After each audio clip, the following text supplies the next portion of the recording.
Hello అండి, అందరికీ నమస్కారం. రాష్ట్రంలో ఎవరైనా పాలిటిక్స్ చేస్తే ప్రజల కోసం చేయాలి. బట్ ఈ వైఎస్ఆర్సీపీ నాయకులు వాళ్ళ జగనన్న కోసం మాత్రమే చేస్తారు, ప్రజల కోసం కాదు. అంటే వీళ్ళకి పదవి మీద ఉన్న కాంక్ష ప్రజల మీద లేదని స్పష్టంగా అర్థమవుతుంది. ఎందుకు మీరు చూస్తూనే ఉన్నారు కదా.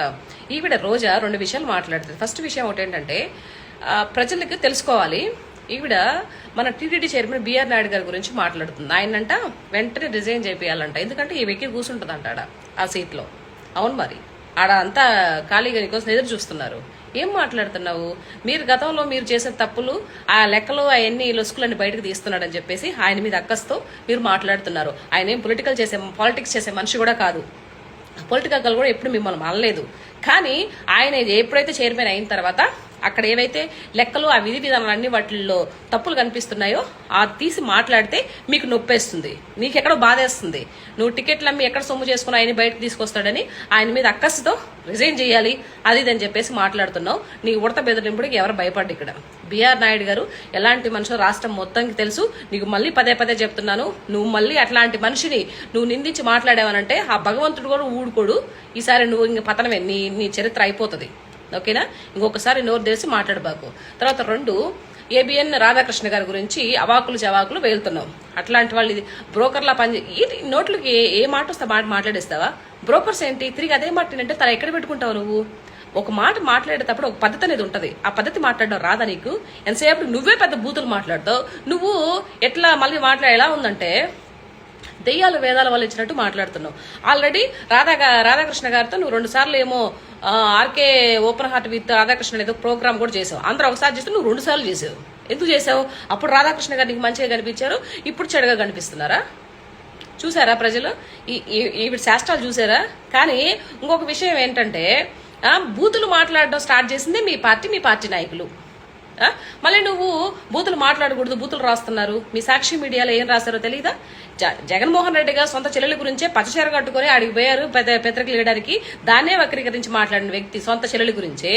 మీకు మీ పార్టీల నాయకులకి మీకు పద్ధతి విధి విధానాలు కూడా ఏమీ లేవు. మళ్ళీ మీరు పద్ధతుల గురించి బూతులు మాట్లాడుతున్నారని చెప్పి మీరు ఇది చేస్తారు. రాష్ట్రాన్ని అల్లకల్లోలంగా ఎందుకు ఇంత ఇదిగా సృష్టిస్తున్నా నాకు అర్థం కావడం లేదు. ప్రశాంతంగా ఉండడం ఇష్టం లేదా? ప్రజల గురించి మాట్లాడరా? ప్రజల గురించి పోరాటం చేయండి అమ్మా. మరి ఇంత దిగజారు రాజకీయం చేయబాకండి. నిండు సభలో భువనేశ్వర్ గారి గురించి మాట్లాడినప్పుడు నువ్వు అసెంబ్లీలో ఉన్నావు కదా, ఎక్కిన నవ్వులు నవ్వుతూ ఎందుకున్నావు? మరి ఆ రోజు ఎందుకు స్పందించలేదు? అరే ఏదైనా మాట్లాడితే రాజకీయంగా మాట్లాడండి, ఇంట్లో ఉన్నటువంటి ఆడవాళ్ళని ఎందుకు బయటకు తీసుకొస్తారని చెప్పి ఆ రోజు ఎందుకు మాట్లాడలేదు నువ్వు? ఈరోజు పెద్ద ఇదిగా మాట్లాడుతున్నావు. నోట్లో ఊస్తారు ప్రజలు, ఆల్రెడీ ఊస్తున్నారు, మీకు తెలియట్లేదు. బుర్రలే పనిచేయట్లేదు కదా మీకు. అసలు ఆయనకంటే ఎట్లా జగన్మోహన్ రెడ్డి గారు బుర్రలేదు, మీకు బుర్రలు లేవా? ఆయన నందంటే నంది, పంది అంటే పంది, గుడ్డి కుక్కలాగా వెనకీర్త తోక ఊపుకొని పోవడమేనా? అంతకుముందు వైజాగ్ విజయవాడ రాజధాని అంటే దానికి ఊపారు. తర్వాత 3 రాజధానులు అంటే దానికి తల ఊపారు. ఇప్పుడు మావిగారు అంటే తల ఊపుతున్నారు. అంతకు అమరావతి అంటే మాకు ఇష్టమే సమ్మతమే అని చెప్తుంటే అప్పుడు తల ఊపారు. నోటికి ఏదొస్తే అది అడ్డగోలుగా అబద్ధాలు ఆడుతున్నారు. సో నిన్న జరిగిన మీరు చేసిన ఈ అల్లర్లతో ప్రజలకి బాగా అర్థమైపోయింది. వీళ్ళు వరస్ట్ ఫెలోస్, వర్తలైనటువంటి ఈ యొక్క పార్టీ నాయకుడు జగన్మోహన్ రెడ్డి అని చెప్పేసి వాళ్ళకి అర్థమైపోయింది. ఎంత పిచ్చోళ్ళు పుట్టారా ఇంద్ర, ఎంత పిచ్చోళ్ళు ఉన్నారేంటి?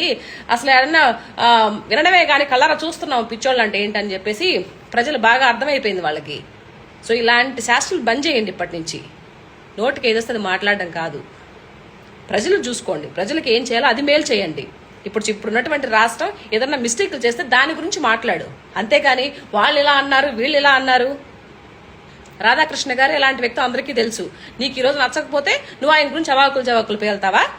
మీరైతే మీరు ఇలా ఆడల గురించి మాట్లాడతారు, మేము మాట్లాడకూడదా? ఏం మాట్లాడుతున్నావు?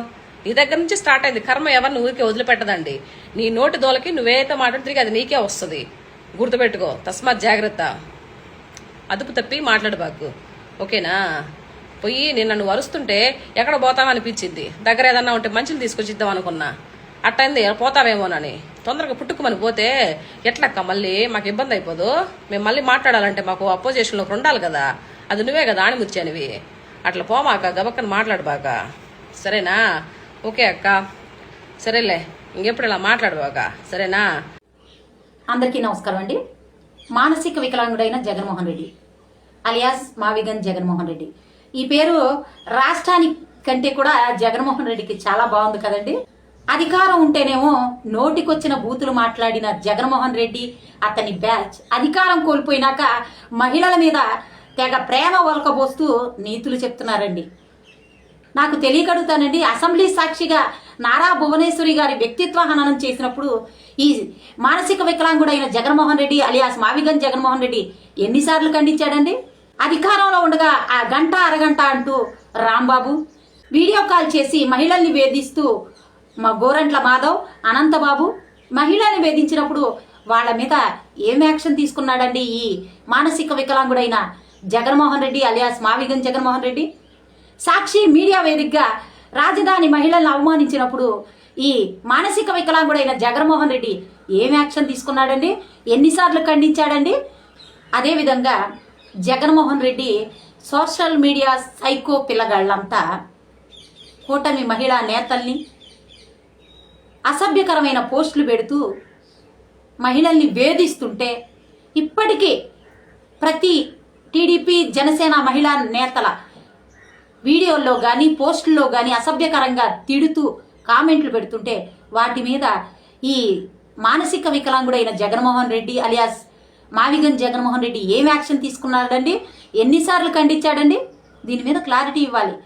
అధికారంలో ఉంటే బూతులు మాట్లాడి అధికారం కోల్పోయినాక నీతులు చెప్తే రాష్ట్ర ప్రజలు జగన్మోహన్ రెడ్డిని వైసీపీ పార్టీని ఫుట్బాల్లా తనితే 11 సీట్లకి పరిమితమయ్యావు జగన్మోహన్ రెడ్డి అలియాస్ మావిగన్ జగన్మోహన్ రెడ్డి అని ఈ సందర్భంగా తెలియజేస్తూ సెలవు తీసుకుంటాను. మీ అసలు హైదరాబాద్లో ఇటువంటి ఏ మహానగరాల్లో చూసినా కూడా 5 స్టార్ సదుపాయాలతో కట్టిన చోట రెసిడెన్షియల్ ఫ్లాట్స్, 5 స్టార్ లాబీసు, 5 స్టార్ సదుపాయాలతో కట్టిన చోట కూడా కాస్ట్ పర్ ఎస్ఎఫ్టీ అయ్యే ఖర్చు కట్టడానికి 4,500 రూపాయలు మించదు. కానీ ఇక్కడ మాత్రం అమరావతిలో మాత్రం 11,000 నుంచి 14,000 రూపాయలు చూపుతా ఉన్నారు. హైదరాబాద్ సెక్రటరియట్ ఏదైతే ఉందో ఆ సెక్రటరియట్ది నేను కనుక్కున్నానండి. యాక్చువల్గా డీటెయిల్స్ తీసుకున్నా.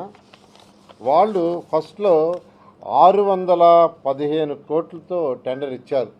7 లక్షల చదరపు అడుగులకి 615 కోట్లతో టెండర్ ఇచ్చారు.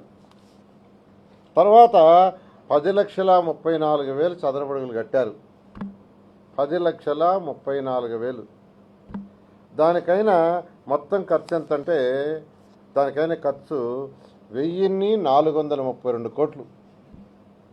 ఫస్ట్ టెండర్ ఇచ్చిందేమో 615 కోట్లకే. అంటే ఒక నాయకుడిగా మాట్లాడేటప్పుడు, ఒక పార్టీ అధినేతగా మాట్లాడేటప్పుడు డేటా మొత్తం కలెక్ట్ చేయాలి. డేటా మొత్తం కలెక్ట్ చేయకుండా ఫస్ట్ ఏదైతే టెండర్ ఇచ్చారో దాన్ని బేస్ చేసుకొని రాష్ట్ర ప్రజలకి అంత అయిందని చెప్పడం తప్పండి. ఫస్ట్ ఇచ్చింది టెండర్ 7 లక్షల చదరపు అడుగులకి 615 కోట్లు. ఆ తర్వాత దాన్ని 10,34,000కి ఎక్స్టెండ్ చేశారు బిల్డింగ్ని. దానికైన ఖర్చు మొత్తం 1,423 కోట్లు. They paid డీవియేషన్స్తో. యావరేజ్ ఎంత పడింది వాళ్ళకి? 13,763 రూపాయలు పడింది. 13,763 రూపాయలు. 13,763 రూపాయలు. వాళ్ళు మొత్తం పే చేసింది ఎంతంటే పే చేసింది 1,423 కోట్లు. 1,423 కోట్ల రూపాయలు పే చేశారు ఫైనల్గా. ఆ బిల్డింగ్ పూర్తవటానికి పే చేసింది 1,423 ఇంక్లూడింగ్ ఐటీ. ఆ బిల్డింగ్లో 13,763 రూపాయలు. మరోసారి చెప్తున్నాను, 13,763 రూపాయలు ఆ బిల్డింగ్ పూర్తి చేయడానికి తెలంగాణ ప్రభుత్వం పే చేసింది.